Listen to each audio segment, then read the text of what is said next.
Night gathers, and now my watch begins. It shall not end until my death. I shall take no wife, hold no lands, father no children. I shall wear no crowns and win no glory. I shall live and die at my post. I am the sword in the darkness. I am the watcher on the walls. I am the shield that guards the realms of men. I pledge my life and honor to the Night's Watch, for this night and all the nights to come.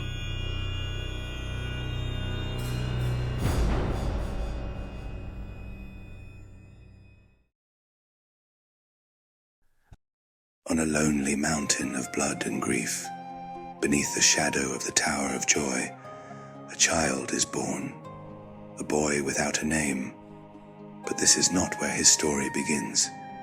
It begins long before swords rang in rebellion, before a dragon prince dreamed of prophecy, before a war that would reshape the realm. It begins in the depths of time, in the halls of kings, and in the tangled roots of the past.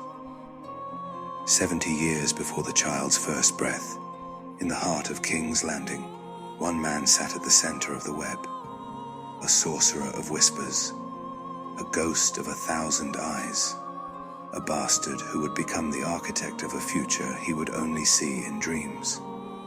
His name was Brynden Rivers, but history would remember him by another name, Bloodraven. His father was King Aegon IV, the Unworthy. His mother was the king's mistress, Lady Melissa Blackwood of the Riverlands, and blood of the First Men. As a boy, he was drawn to things most feared: the whispering trees of the Godswood, the old tales of the First Men and their bonds with the land. He spent his youth buried in the arcane, scouring the oldest histories, searching for truths lost to time. He did not do this alone. His sister and lover, Shiera Seastar, shared his hunger for knowledge, his thirst for sorcery. It was in those long nights, between whispers of magic and prophecy, that Brynden's purpose was born. The coming of the prince that was promised, a savior, a warrior of ice and fire, born to drive back the darkness. Brynden saw it not as myth nor legend, but as a destiny. Brynden Rivers had 3 brothers. Daeron II, the Good, was the rightful son of Aegon IV, a king of wisdom and peace. Demon Blackfire, bold and golden, the greatest knight of his day. Many called him the true king, for he wielded Blackfire, the ancestral sword of Aegon the Conqueror. Aegor Rivers, called Bittersteel, was the sword in Daemon's hand, a warrior without mercy. After their father's death, the Blackfire rebellion came. But it was not Daemon, his fellow bastard brother, along with Bittersteel, that he fought beside. Brynden chose Daeron, the legitimate son and heir for the Iron Throne. And on the Redgrass field, it was his arrows that slew Demon Blackfire, ending his rebellion in a storm of blood. But victory came with a price. His name would be forever stained with kinslaying. He had saved House Targaryen, but why? Brynden Rivers paid for his victory with blood.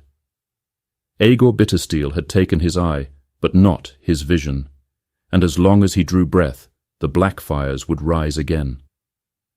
And rise they did. Rebellion after rebellion, the shadow of Demon Blackfire loomed over Westeros. But each time, Bloodraven was there to meet them. He became the realm's unseen blade, the watchful ghost in the darkness, crushing each insurrection before it could take root. Bittersteel fled across the narrow sea, forging the Golden Company, a brotherhood of exiles sworn to reclaim the Iron Throne. But no matter how many swords he gathered, no matter how many years passed, he could never set foot in Westeros without Bloodraven waiting for him. To the Maesters this was simple calculation. Brynden Rivers was ruthless, they claimed, because he had to be. Because only through his vigilance did House Targaryen endure. But there is another theory. Brynden was said to be a powerful greenseer. What did he see in his dreams? Were his actions merely the duty of a loyal servant? Or did he believe he was shaping destiny itself? Targaryens have often misinterpreted their dreams. They have sought to mold prophecy to their will, only to bring ruin upon themselves. Did Bloodraven believe that he, alone, had to guide the prophecy? As Hand of the King, he held more power than any man in Westeros. The king he served shared his belief in prophecy. Aerys spent his reign lost in books, searching for truths in forgotten pages, while Bloodraven ruled in his stead. In the whispers of ravens and the echoes of old sorcery, they believed they had found it, the bloodline that would produce the prince that was promised. What happened next was never proven, but history remembers the deaths.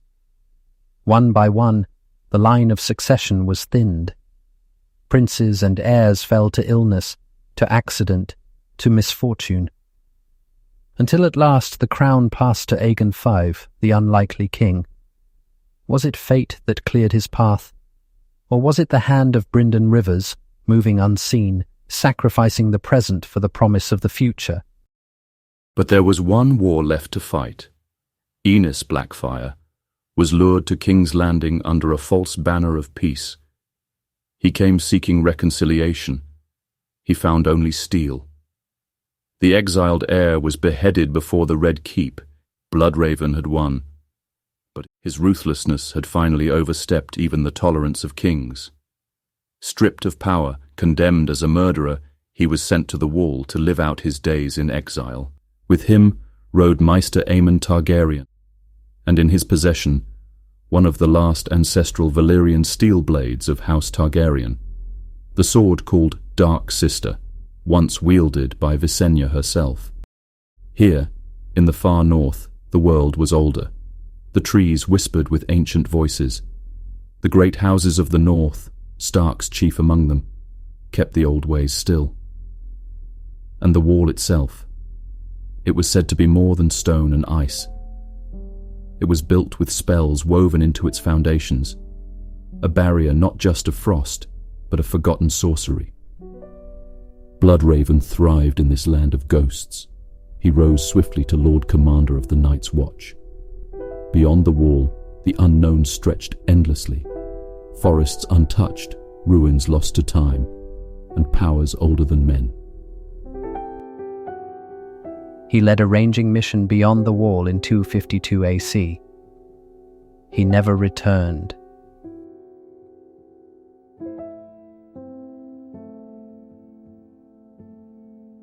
Rhaegar Targaryen came into the world bathed in death and prophecy. At Summerhall, King Aegon V had sought to awaken dragons. The ritual ended only in ruin, and the Targaryen line was left weaker than before. Yet from the ashes, Rhaegar was born. As a boy, he was no warrior. He was bookish, solemn, more bard than prince. He walked the halls of Dragonstone with an air of quiet doom, much like another, his great-uncle, Prince Jaehaerys, the last dragon dreamer of House Targaryen.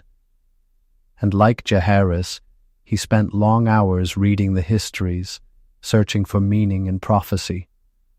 For a time he believed the answer was himself. Rhaegar was convinced that he was the prince that was promised, the savior long foretold in dreams and riddles. But then, something changed. One day, the prince who had never cared for war picked up a sword and declared that he must learn to fight. Why? What had he seen in those ancient texts? Or had someone, whispered to him in dreams? If the prince was not him, then it would be his son.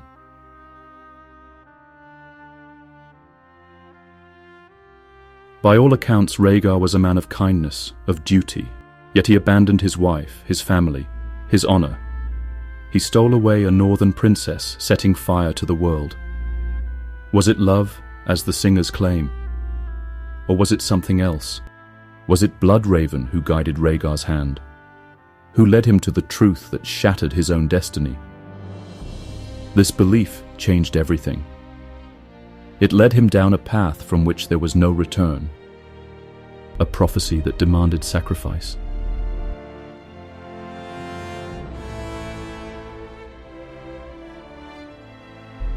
And when war came, why did he send away his greatest knights? Why was Sir Arthur Dane, the greatest warrior of his age, absent when Rhaegar faced Robert Baratheon at the Trident? For when Rhaegar fell, his son was carried to the north, a bastard raised among wolves.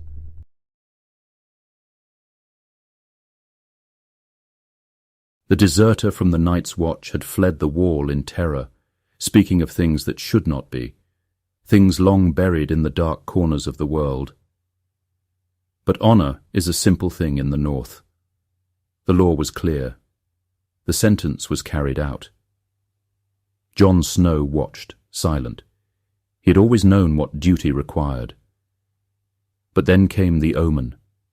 In the snow, tangled in the roots of a fallen tree, they found the dire wolves, 5 pups, their mother slain, a stag's antler buried in her throat. 1 pup for each Stark child, a sign, Lord Eddard decided, that they were meant to have them. But there was one more. He was the runt of the litter. The one that did not belong had found him. A lone wolf with ghostly white fur and red eyes, like the weirwoods, like Bloodraven. A sign, a design. And the hand that set it into motion did not stop there. A king arrived at Winterfell, heavy with the weight of years and grief. Robert Baratheon still mourned Lyanna Stark, the woman he had started a war for. He had won his throne, but lost everything he had fought to keep, and with him came another change of fate. Lord Jon Arryn was dead, and Robert had come to ask his oldest friend to take his place as Hand of the King. And as he made his decision, the Stark family stood on the edge of an unseen blade. And Jon Snow, bastard and nameless, looked upon his future and saw nothing waiting for him. No claim, no glory, no place where he would ever truly belong. So he chose exile. He would take the black. He would ride for the wall, and the wolves of Winterfell, once whole, would never be whole again. Bloodraven had disappeared beyond the wall long ago, but his hand had never stopped moving.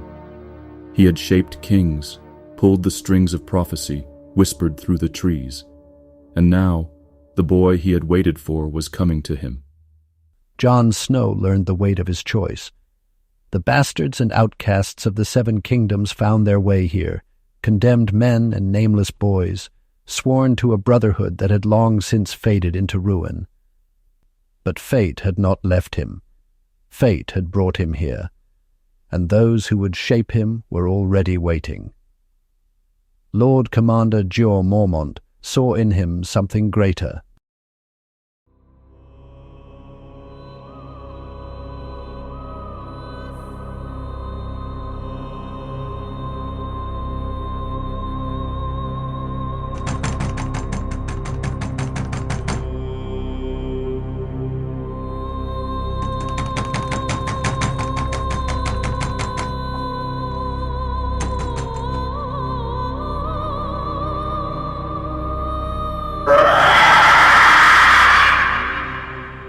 But this was only the beginning. When the dead rose at Castle Black, when cold hands clawed for Mormont's throat, Jon did not hesitate. He burned the corpse with fire. But the shaping of Jon Snow did not end there. The Night's Watch sent him to the wildlings as a spy, but was it only their plan? Or had another hand set this path long ago?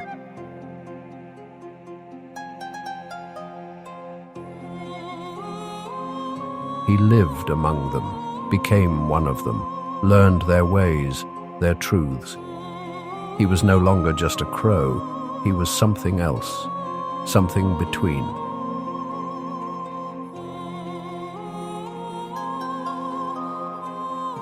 Mance Rayder, a man who had once sworn the same vows he had, a man who had abandoned them. Mance did not see a boy, he saw a leader.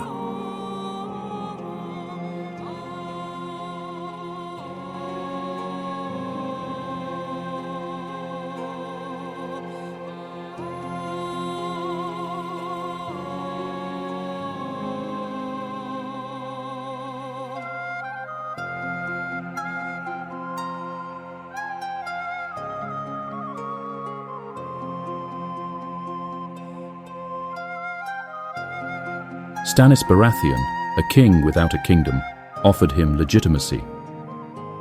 "I will make you Jon Stark," he said. "I will give you the North." For years Jon had dreamed of those words, but when they came, he turned away. "I have given my word. Honor, duty, sacrifice. These were the lessons he had been meant to learn. This was the path he had been meant to take. And in the end, it led only to death. His own brothers, the men he had fought for, the men he had bled for, turned against him. The bastard of Winterfell fell into the snow. But was this how it was meant to end? Or was this still part of the plan? Had Bloodraven seen this moment in his dreams? Had he known that Jon Snow would need to die, to become what he was always meant to be?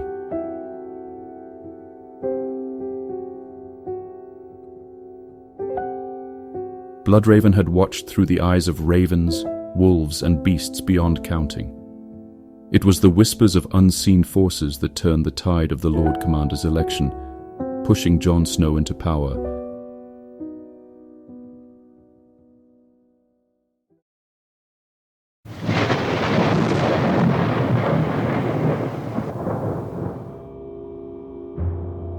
Some say he had another apprentice once, a boy who saw more than he should have, a boy who ventured into the darkness and returned a monster.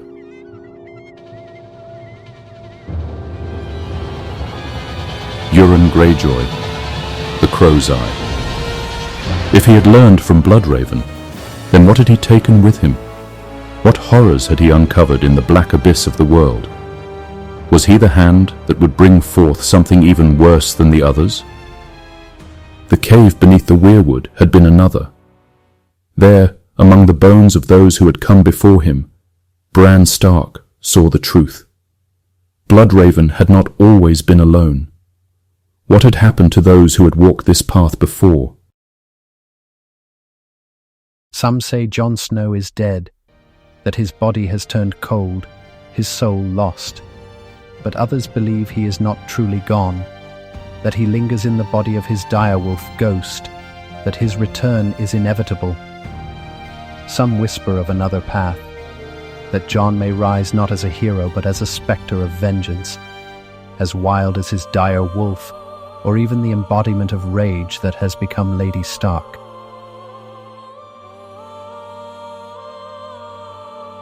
Bloodraven has watched for over 100 years.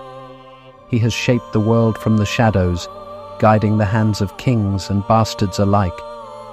But prophecy is never as clear as men believe, and the future is never truly written in stone.